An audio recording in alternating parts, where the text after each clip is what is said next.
Here's a trick I saw from watching an old mechanic, a way to unplug your heater core when your vehicle is just not producing good heat. And as you can see, my temperature is up at operating temperature around 195 degrees. This has a 195 degree thermostat in it, so I know the vehicle is warmed up.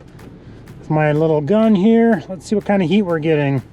Actually, let's crank it up to full blast.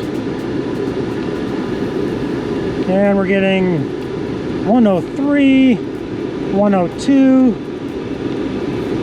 So I think about 103. Ooh, 105. 105. That's about as good as I can get. Oh, 106 with the vehicle up at operating temperature. And now that's okay, but it's just not blowing out hot air. It's just warm, kind of lukewarm, but let's make it hot. Now I know I'm working with a plugged heater core because I've eliminated the other possibilities. It's not low on coolant. Not only one issue of being low on coolant, another potential issue is your thermostat getting stuck open. That can cause your temperature to run low, meaning coolant is coming through the radiator when you don't want it to be cooled down anymore. Your engine's designed to run at an optimum temperature. This one has a 195 degree thermostat in it, so it doesn't open until the temperature reaches 195. That opens up, then letting coolant come through to get cooled down by the radiator. So your heater core hoses should heat up before your radiator hose, which it is appropriately, except this top hose is warmer than the bottom one. So I know I'm not getting good flow through the heater core, which is behind the firewall right there. The hoses on my radiator are getting hot, so I know that the thermostat is opening and closing appropriately, letting it cool down when it needs to. Let's get my temperature gun on the two heater core hoses here.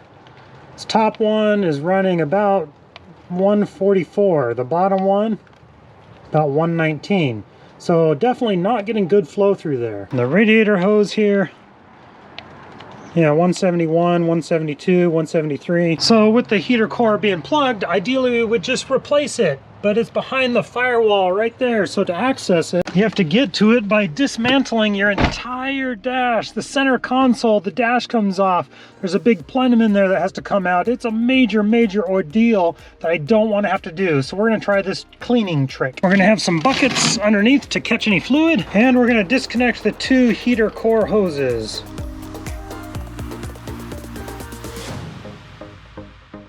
Preferably let your engine cool down. Watch out for anything squirting out at you here.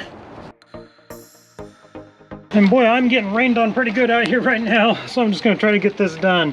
So I'm going to take one of the heater core hoses here, put my hose into it, open it up, flush through whatever we can here. Try to get this on camera a little bit. We're going to catch it in our bucket so we can dispose of any coolant and gunk that comes out. Come on. There we go. And we got a little bit of coolant and gunk coming out, but not really a great flow.